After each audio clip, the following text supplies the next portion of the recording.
최저임금 인상이 저임금 노동자들의 임금이나 생활조건 개선 상당히 기여한 바가 있었다. 저는 저희 한국노동사회연구소의 이사장을 맡고 있는 김유선입니다.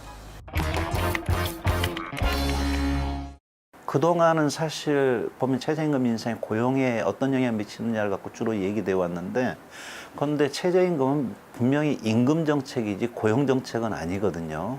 그리고 이제 다른 나라에서도 이걸 갖고 상당히 논란이 있는데, 미국의 어떤 체프만이라는 분이 나름대로 요약 정리를 하기는 최저임금이다 하는 것은 이게 임금 정책이라는 측면에서 보면은 특히 저임금 노동자들의 임금을 갖다 개선함에 있어서는 상당히 유효한 정책이었고, 그리고 이제 고용에 미치는 부정적 영향이 설령 있는 경우에도 그다지 크게 나타나지 않는다면 상당히 좋은 정책 아니냐.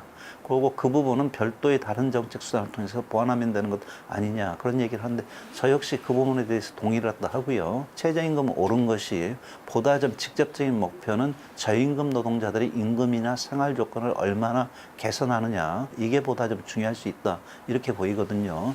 근데 이 부분을 그동안은 평가할 자료가 없었어요. 통계청에서 보면은 매달 실업률이라든가 이런 통계를 발표하지 않습니까? 그게 이제 경제활동 인구조사인데, 거기다가 이제 8월 달에 부가조사다 조사를 했다 해요. 그러다 보니까 이제 비로소 평가할 수 있는 자료가 좀 생겼습니다. 그런데 이제 그 자료 가지고 분석을 갖다 해 보니까 맨 밑에서부터 한 10%에 있는 사람의 임금, 그 다음에 위에서 10%째 있는 사람의 임금 해서 이게 몇 배 차이가 나느냐, 이걸 따지는데, 우리가 OECD 국가 중에서 그동안 제일 높았어요. 그래서 5.6배 그랬거든요. 그런데 2017년에 5.6배 하던 것이 2018년에 5.0배로 줄어들어요.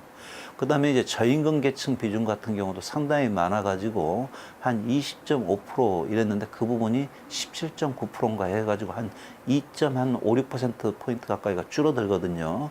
그리고 각 분위별로 해가지고 지난 1년 사이에 임금 인상률을 추정을 해보면은 하위 10%, 20%, 30% 부분이 한 10 내지 15% 가까이 인상률이 있어가지고 다른 집단보다 높게 오른 것으로 나오거든요. 최저임금 인상이 저임금 노동자들의 임금이나 생활조건 개선, 그리고 임금 격차의 축소, 그리고 저임금 계층의 축소, 이런 정책 목표에는 상당히 기여한 바가 있었다, 이렇게 평가합니다.